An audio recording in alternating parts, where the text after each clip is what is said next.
Hi, my name is Matthew Belisario. This is Greg Hendrick. Welcome Howdy. to another edition of the Belisario Sonic YouTube channel, our special edition of Jazz Nerds. Well, we are. And and I'm kind of calling this series that we're doing is Jazz Ain't Dead series, which is all these new records that we're reviewing that are new releases. Yeah, what a relief it is that the guys and gals are still out there cutting new material, finding inspiration with jazz and releasing some really incredible sounds. This one was certainly no exception. Blue Note, which is nice to see Blue Note still putting out stuff. Yeah. Don Waz is basically running the show over there, and looks like he's doing a pretty good job with a lot of the talent that he's bringing in. And so we are no stranger to Walter Smith III, right? Because we reviewed Kendrick Scott's album a couple weeks ago. Another Houston native, I believe, right? Isn't that something? They both grew up there, then ended up on the East Coast and went to music schools. And maybe you can talk a little bit about his upbringing and influences. Yeah, so Smith, he began playing saxophone at the age of 7, I guess, so pretty young.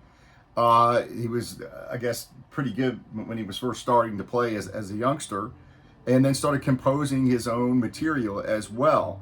And one thing I find interesting on here is all of these, I believe, except for one tune on here, are all his. Right. Which is nice to see somebody composing new music. And he is now collaborating with his friends. One of whom we know, Kendrick Scott, is also from the same place. Incredible drummer. That's right. He's performed all over the world and has participated in all the different festivals.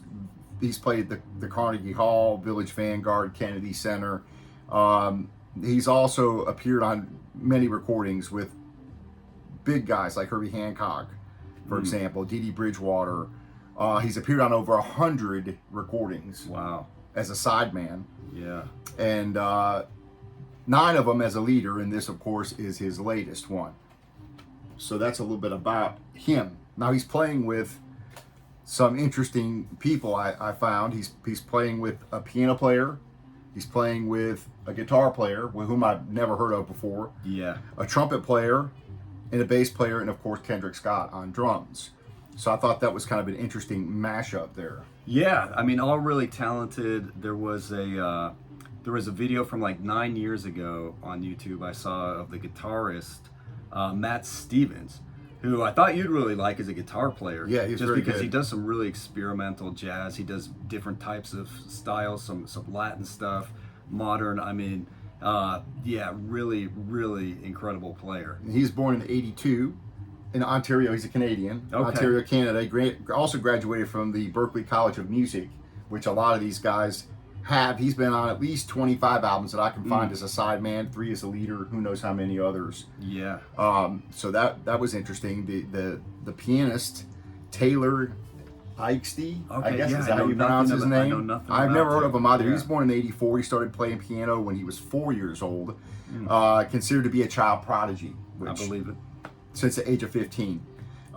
He's a faculty member or was a faculty member at Stanford Jazz Workshop, Stanford University. He's won a Grammy for his solo work, at 8 albums as a leader as well. Wow. Ambrose, I've not heard of him either, the trumpet player. Akin Moosmir, is that how you pronounce his name? You're asking the wrong source. Yeah, we're bad on names, so we apologize if we butcher anybody's names. But he was born in '82, was also Berklee, he went to the Berklee High School. And studied Manhattan School of Music before returning to the West Coast. Has a master's degree, University of Southern California. Attended the Thelonious Monk Institute of Jazz in LA. Has 6 albums as a leader. Incredible. At least 40 as a sideman. So none of these guys are they're all well accomplished musicians. Yeah, they're not just pulled from the street. Right. Yeah. They've been around. And then Harish Raghavan, which I don't know who he is either. Very little that I found on him. He was born in Chicago. He's a New York based artist. He started off playing percussion. The mridanga instrument, which is a percussion instrument, I guess, like a djembe? from Indian. Okay. Oh, yeah. Indian music. I don't know, but he started playing that and then started playing the bass at 16. Okay. So that's Excellent. just a little bit about that. Yeah. Now, I watched an interview with Walter Smith III and picked up a couple of things about his philosophy, because I really like to find out where these guys are coming from. For sure. Their musical ideas. Yeah. What are their influences? What inspired it? So I kind of read a little bit of this off because I don't want to butcher it. But during the interviews, he points out that it's easy to dismiss music you're not familiar with. You can miss a lot of great music and musicians by just, I don't listen to that genre, or that's not my bag, or whatever. Whereas I'm finding out, listening to a lot of this new stuff, I may not just as little as a few years ago, probably wouldn't have listened to a lot of it, because it's really a bit out of our wheelhouse. The new modern stuff, And it's not straight ahead, but how, just thinking just in the last few months, even how this has really just expanded our palette of different styles. Right. Yeah, and it's really good. Eye-opening for sure. Yeah. So he says it's important, talking about being a collaborator, not just being a good solo player, which he obviously is, but he says you have to be a good collaborator.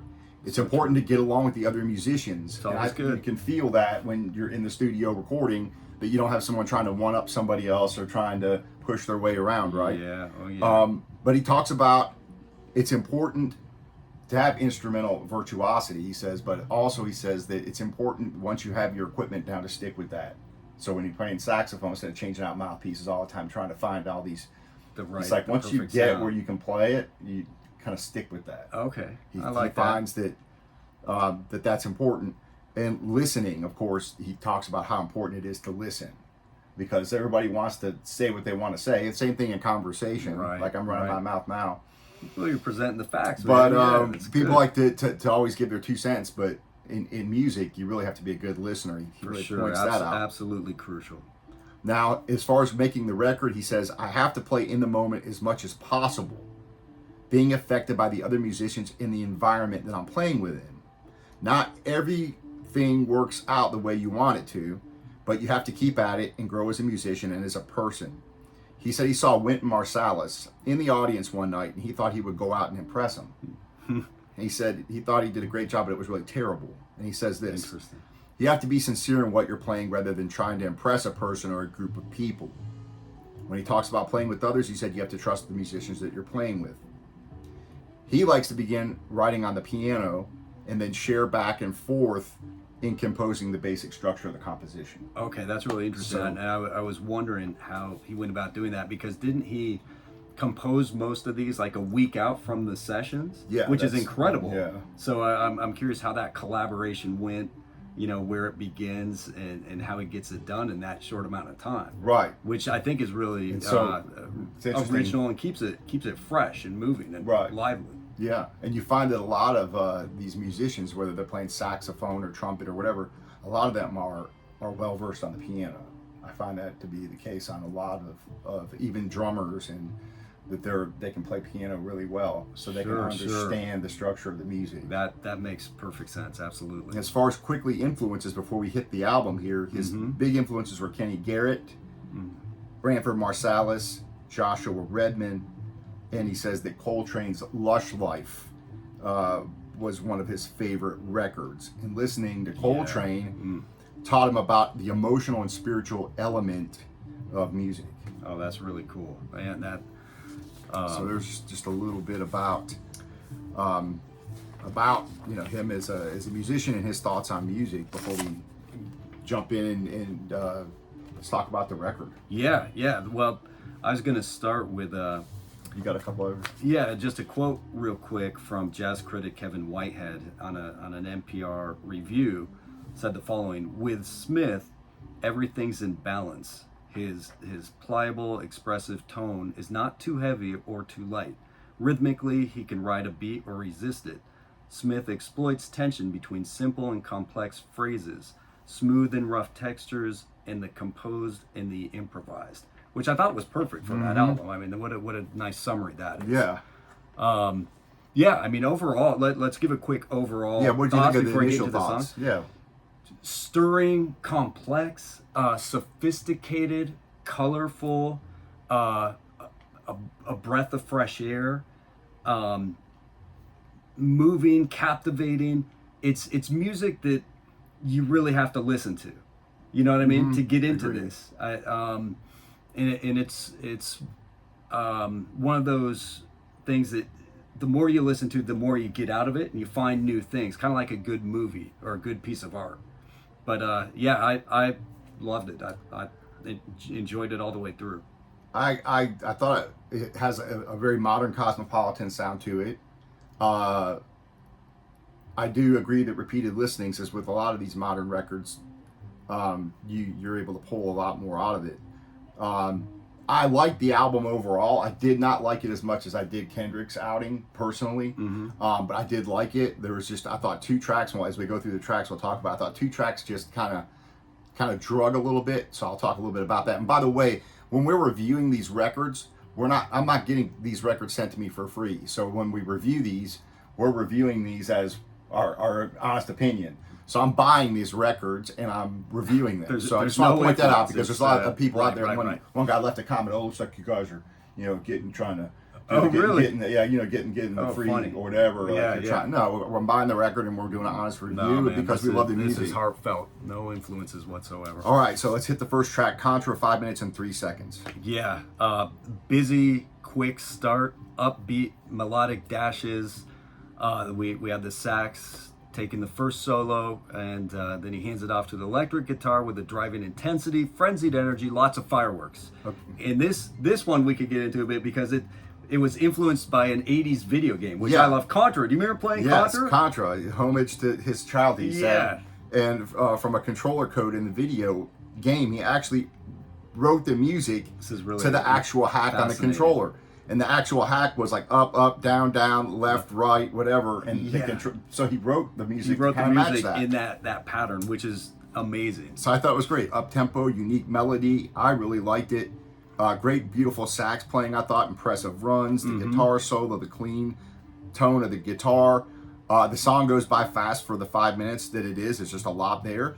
And I thought it was just, the mood was intense, playful, like a first person playing a video game, kind of, It did bring back that nostalgia. And it, just quick, moving, captivating, a great way to start the album.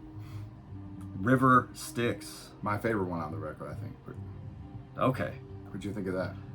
5 minutes and 2 seconds. Yeah, very complex, stirring, and the image I had was being on a little boat with big wavy seas heading for the netherworld. Okay. Yeah. So he said it was tried to conjure a dynamic motion that swells and falls throughout the solo gesture before Scott and the bass player kick in with their own energetic connection. That's what they had on the website. Bit slower tempo, engaging melody, great interplay between the sax and the piano, interesting guitar solo, I thought, cool rhythmic ideas. And the mood I got was kind of sitting in a bar watching everybody interact around you, kind of thing. But yeah. Or in the middle of the ocean. Or in the middle of the ocean. Pup Pow. Is that the next one? Yeah, 2 minutes and 35 seconds. Yeah. Very short, right? Lighter, very chill. I really like the foundation with the piano and guitar playing in cahoots. And then the sax plays off that. Quick, light drum fills and flourishes. And I thought this also, like the Kate Bush song we'll get into, it also had, it reminded me of like just an 80s vibe to it, I thought. Yeah. So this one, it's short. He says that this emerged while he was working on the arrangement for Kate Bush's Mother Stands for Comfort, which is also on this record. Yeah. It's a blueprint, he says, on how to capture a mood in a story, really translated into sound. So I did like this. It was a bouncy melody. You have the sax and the piano. It's kind of a quick, playful tune, in my opinion, and a fun afternoon on town, kind of. Yeah, it's kind of what I kind of got on that. Right, uplifting. Shine, 5 minutes and 22 seconds. This tribute to the 2020 those lost during the 2020 pandemic. Yeah, including Alice Marsalis and Wallace Roney. Right. This it starts off slow, but then builds into this really intense 6/8 jam, and it gets really wild, really fast, really complex. I put its emotional roller coaster up. That right. I know that too. There's a sense of nostalgia, wonder, yet passion and joy. And I like the guitar playing a lot. The sax and the piano play off one another. The mood is kind of to me like a carnival experience with rides, all kinds of stuff going on. Yeah, well put. It's moving and it moves quick. Now number 5, 4 minutes and 8 seconds. Mother Stands for Comfort. What did you think about this one? I liked it because I recognized the Kate Bush track, and that's the thing now with Stranger Things. You hear that theme a lot. I like the simplicity, the space.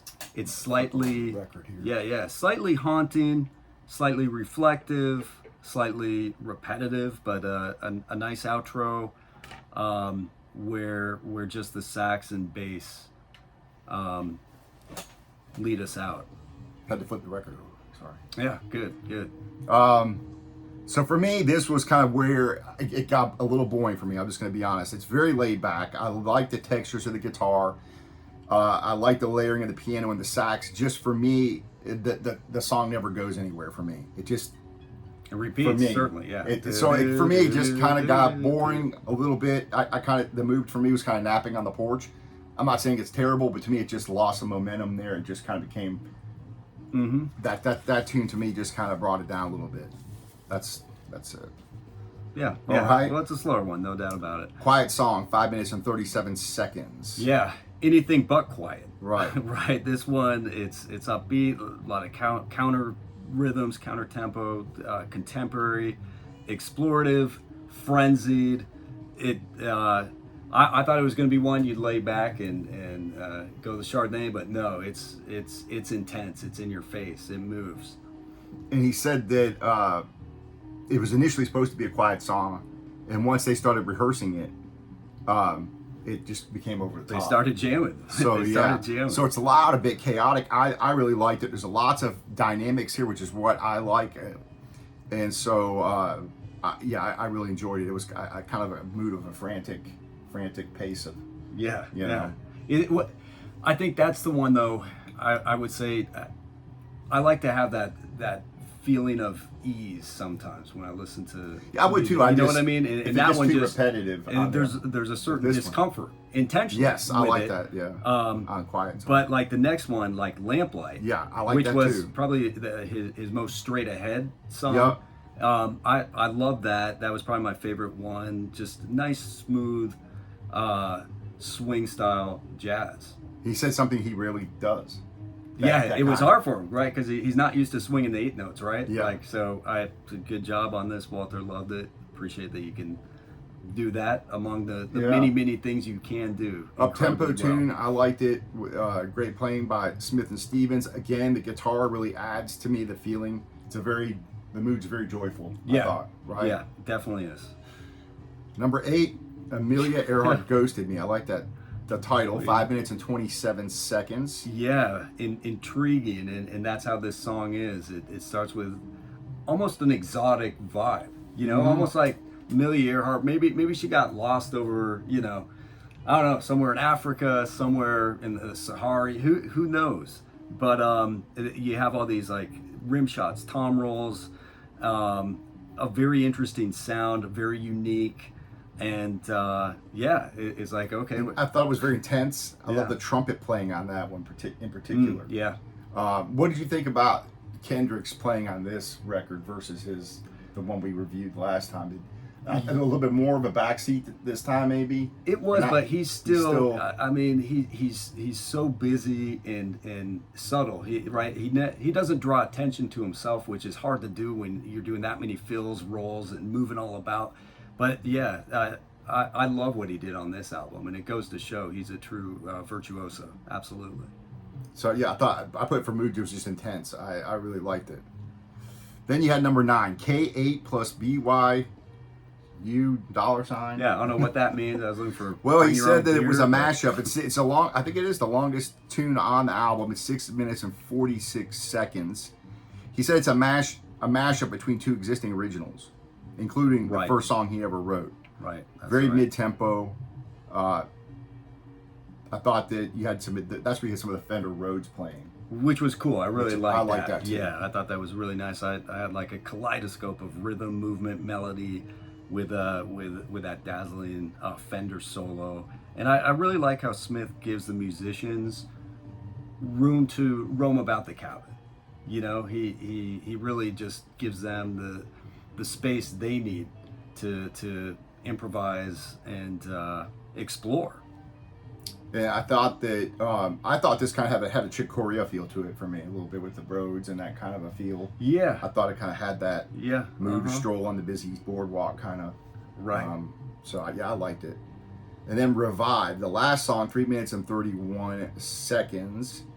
His tribute to Megan Stabile, an artist, promoter, activist, and friend, whom the community mourned with her premature death earlier this year, is what he says the song is about. So Okay. very mellow. Yeah.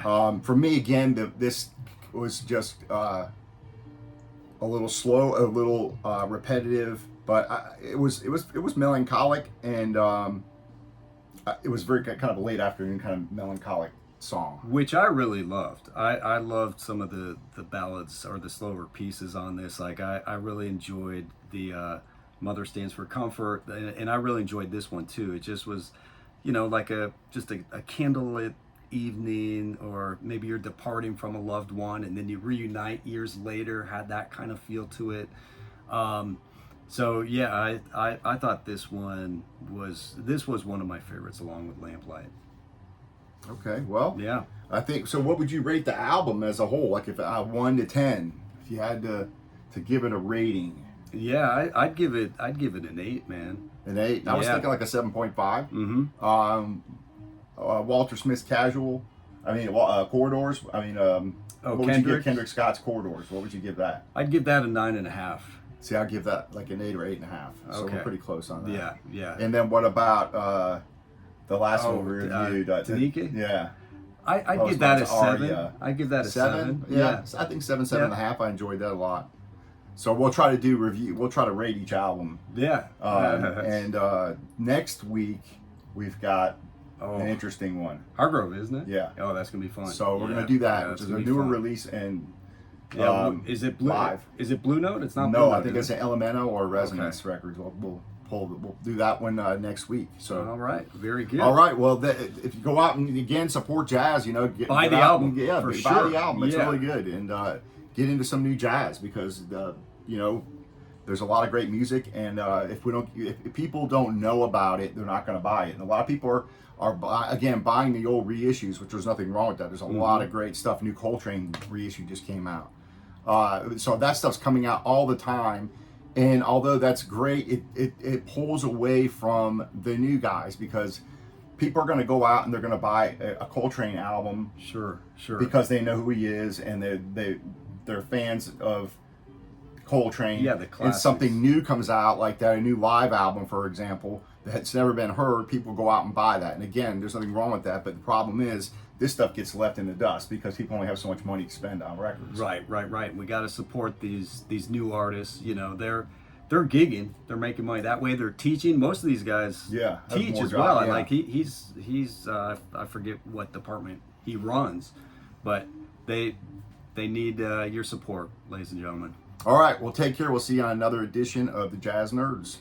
Take care. Ciao.